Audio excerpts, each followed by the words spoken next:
Hello friends, neighbors, John, your Whisky neighbor here. Welcome down the Nook and welcome to the very end of 2022.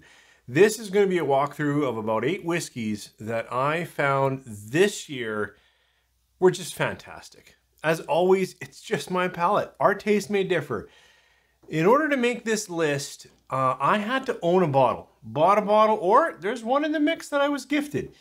But it couldn't be a sample. And more than half of my videos are samples. And in those samples, there's like 2 or 3. So I have had the pleasure of walking through a lot more whiskey than I've owned. But each year, I look at the bottles that I put some cash into, and I might have shared samples and whatnot, but I finished the bottle. And so I think I have a pretty good idea of what these are. I'm going to go through 8 of them. Share a couple of thoughts. Of course, I've reviewed them all in depth, but these have stood out. It's my 5th time doing this, which is kind of cool. But this has stood out as the best whiskeys I've tasted in 2022. Pour something, pour your favorite dram, because these are all my favorites, and we'll see if any of our tastes align. 3, 4.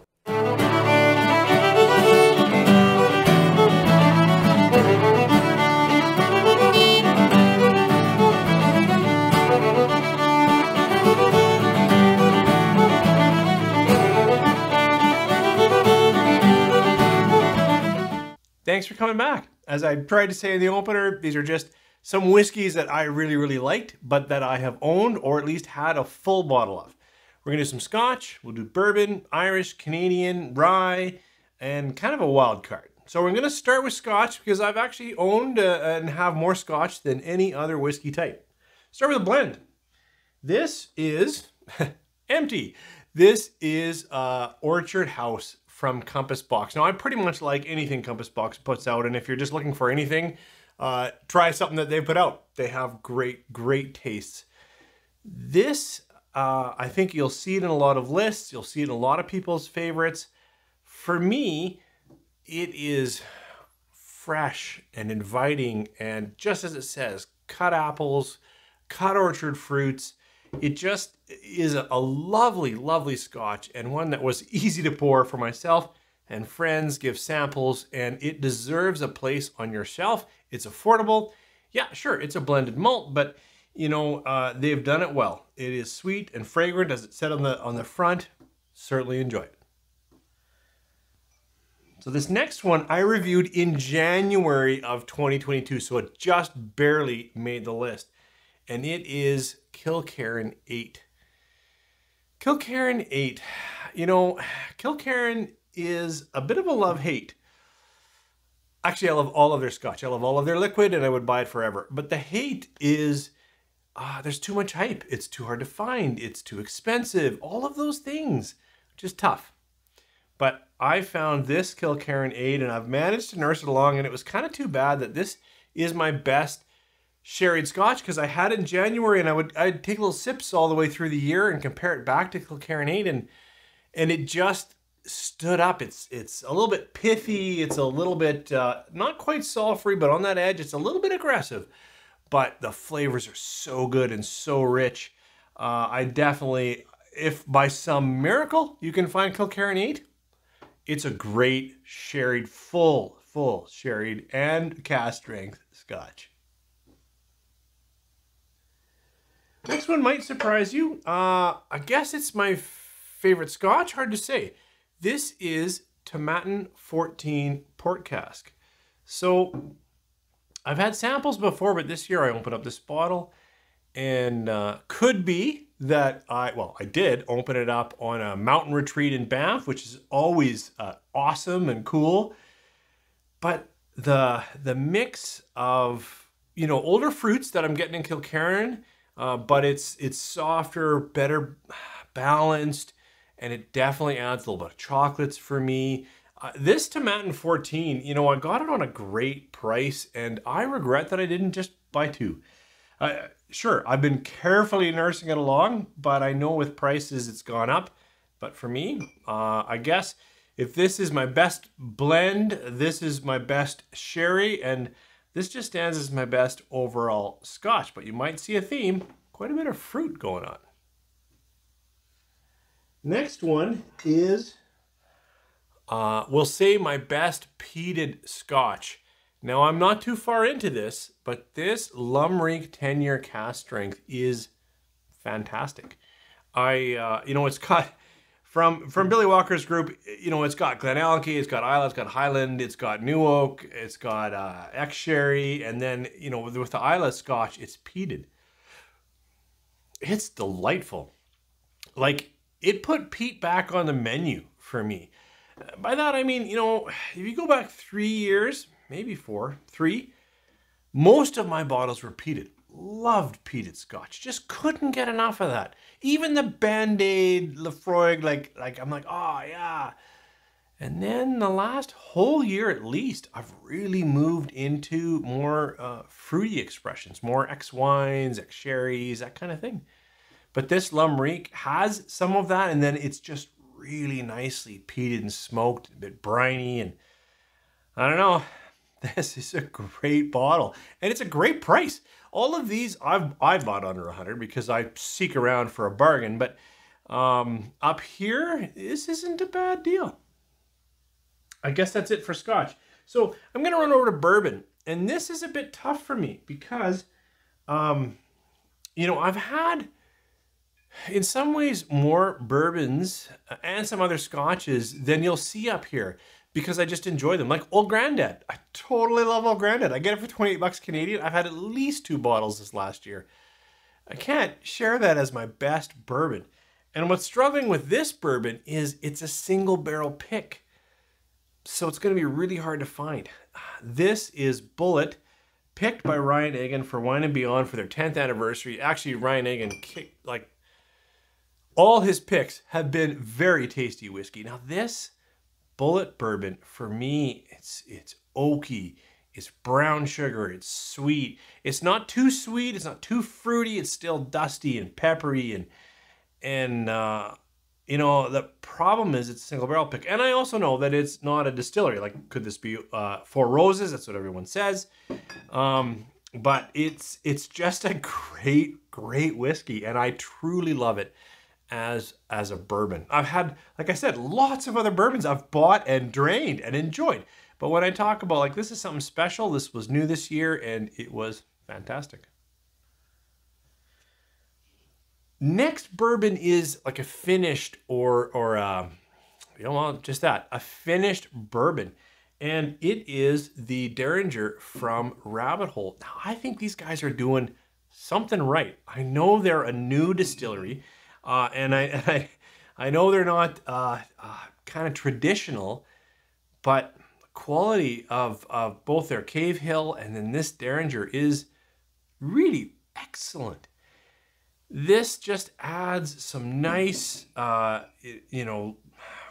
extra fruit like this, where I tend to like dry and spicier bourbons, and this one gave that to me. I'm a sucker for a lovely backbone of some richer, sweet cherry or dark cherry, and I got that in Derringer. It's a fantastic bourbon. Oh, I guess that's it for Scotch, and I only put 2 bourbons up here. So we'll go over to Irish, and I will admit I had a number of great Irish samples from Sean. You're amazing. But I didn't have a lot of full bottles, so when I went back and looked at my videos and looked at my shelves, the pickings were a little slim. Runner-up would have been this 2 stacks. Really enjoyed that. But I actually liked, and I know it's a big brand, but this Bushmills Causeway 10-year-old, just fantastic. This is where they take their 10-year-old Irish and the single malt and put it back into some cognac casks after that 10-year maturation. As is the theme up here, I seem to be enjoying some good fruits, and it gives me that, but it also has, for me, some classic Irish. A little more honey, a little more biscuit, a little more, maybe even a bit of graham cracker. Like this Bushmills is a fantastic Irish, and in my area, I don't know, maybe we got a whole flat of them, but they tend to be a good price, and certainly for the price, if you haven't had Bushmills 10 Causeway, I would recommend it. I think it's just fantastic. Heading over to rye. This was tough. I've had a decent amount of rye. I like rye. This is a young rye spirit, but these guys, I know, they sent me a whole advent calendar, so I could be biased, but this is Palm Trees and a Tropical Breeze from Sons of Vancouver, and this rye is phenomenal. Yes, it's got the drying edges, rye hug down the core, but it's fruity. That's my theme, always been on palate. It's like they sent some dried pineapple nubs. I'm like, yeah, roasted pineapple, I can get that. But it's just awesome. And it's funny, when I was thinking of this today, I looked at the bottle and right in the back, it's like the whiskey you want your good friends to drink when you're dead. How did I miss that? That's phenomenal. They have a great sense of humor, and this is just a great rye. It's not, if you're more, my baseline would be George Dickel or Bullet Rye, like that 95.5, really grassy, aggressive rye, and I like it. You're not going to get that here. It's got those notes, they're kicking around, a little lemongrass in there, but it is much sweeter and much fruitier. And like almost all the bottles up here, released at 53.5%, it's a bruiser. I'm getting right down to it. For me, this was also a tough category, Canadian whiskey. I do enjoy Canadian whiskey, but it's not my favorite. By volume, I have more Scotch than bourbon than any other whiskey. However, I appreciate Canadian whiskey. That pancake, syrup, sweetness is a lot of fun when you're in the mood. This bottle really surprised me. Now, I feel in some ways guilty picking this Crown Royal Winter Wheat because it was like heading into the new year, it was last year's Canadian whiskey of the year from the Canadian Whiskey Wars. Davin out in Victoria. No, they will know forever more whiskey, Canadian whiskey than I do. But this is good stuff. And if you can get this Canadian Winter Wheat, and I actually have a place that has a couple of bottles on the shelf. And I've even bought it and shipped it to other people because it's hard to find. But for some reason, I've got a little bit of this around. And yeah, I've been careful nursing on it. Runner-up would have been the Red Letter up here. Awesome, awesome whiskey. But this, it gives me some darker fruits, some nice Christmas spices. It is just a fantastic whiskey. And I know it's Crown, big company, and boo, we hate them all. Except they put out a great release. This is a solid whiskey. I enjoy it. And it was okay price. Actually, all of these, for me, were sitting at about $100, which has really gone up over the years. I definitely try to get, some of them were 80 for sure. But I try to get better whiskeys at 50, and that's the kind of whiskeys I actually buy more of. It's not up here, but like the Glengoyne 12, one of my favorite scotches, I had 2 bottles of this year. Then I get it for, $50 to $60, but it's just not this caliber of whiskey. So that is my lineup. From, I've got 4 Scotches up here, a couple of bourbons and Irish, and, well, 2 Canadians. This is really rye. I would have thrown anything into that. I would have thrown American rye, whatever. Like for me, I think what was definitely in the running was that Millstone single cask rye, and that's an international. It's a Dutch rye, so that's the categories. That are my whiskeys. But I wanted to share one more because it truly surprised me. I was on holiday in the Okanagan in BC, visiting friends, cousins, and I ended up getting a bottle of this. This is, sadly, I wish they had a better name. It's BLK-BRBN. Black bourbon is how I think you would say it. It's where they take their bourbon-style whiskey, so it's a mash bill, high corn, and then I think they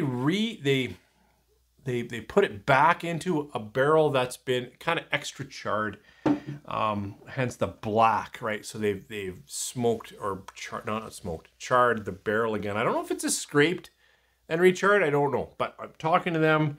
That definitely came out, and it's so good. Like, I am surprised at how much I enjoy this. So this is like my bonus whiskey. It doesn't really deserve a lineup up here because it doesn't really have a category, but yeah, I'll put it on the edge. So I didn't realize my whiskey was going to cover the one thing I have in my glass, Because each year, as I said, it's the fifth time I've said, these are the greatest whiskeys I've had this year. I have to have owned them. I have to have a whole bottle I've spent some time with. Samples don't count. And it doesn't matter when they were released. It's just new to me. It's not new to the world. And I always pick one that's a favorite. And I had trouble this year. I had 3 that I was struggling. And before you guys got here with me, I was having a sip. I was having a sip of this Kilkerran 8. Yeah, it's a bit of a bruiser, but its sherried malt character is second to none. Then I was looking at this Bullet. It's, you know, brown sugar, oak, just that nice bourbon hug, some sweet corn. And then I was looking at this whiskey that you want to pour when your friends are cheering your death. This rye, it's just so well put together for a rye. It's delicious. It's juicy. Those 3 really stood out, and I actually went back and forth until finally, and I feel a little guilty because I'm sure it's tough to find, I actually poured this bourbon that's right in front of me. I know it's sourced. I know it's not from their own distillery, and beat me up for that if you need to. But this single barrel that Ryan Egan picked for the 10th year anniversary release at Wine and Beyond here in Alberta is fantastic. Every time I put it against Remus, or I put it against Booker's, or I put it against, you know, all these other cask strength bourbons, it just comes out, oh, it's so good. It's not overly fruity, but it's sugary, sweet, that kind of way, that brown sugar, cinnamon bun. Oh, and then the flavor just adds some nice char, some nice oak. It is just, for me, a fantastic bourbon. Thanks for staying with me all the way to the end. I know I talked a little long on this one, but this is as much for me as it is for you, in this sense that I love going through the year. I have a spreadsheet. I go through all my whiskeys. I look at my ratings. If I have some, and all of them, but Orchard House. Sorry, yeah, Orchard House made it to the end of the year, which is surprising. So I tasted them. Should they belong? And a few of them went away. It's just exciting. 2022 was a bit of an emergence for us up here in Alberta, Canada, and I hope that continues. COVID just really impacted families, our work and education, and it is so hard to see the challenges that have come into homes, you know, loss of income, stress in marriage, and children that don't get the support at home that they used to. Read to your kids. If you have kids, just stop right now, go read to them. But 2022 was a good emergence for us, and I am really hoping for all of you that 2023 is a fantastic year. War needs to end around the world. Several places that are just hard in conflict, and then we need to get past this health pandemic and start to rebuild. I went to see some Christmas concerts with young people in a school, and I quietly cried, because it is so important that we get together and that we celebrate and cheer each other. And for us in this channel, we cheer each other with some good whiskey. I hope you and yours have a fantastic 2023. Cheers.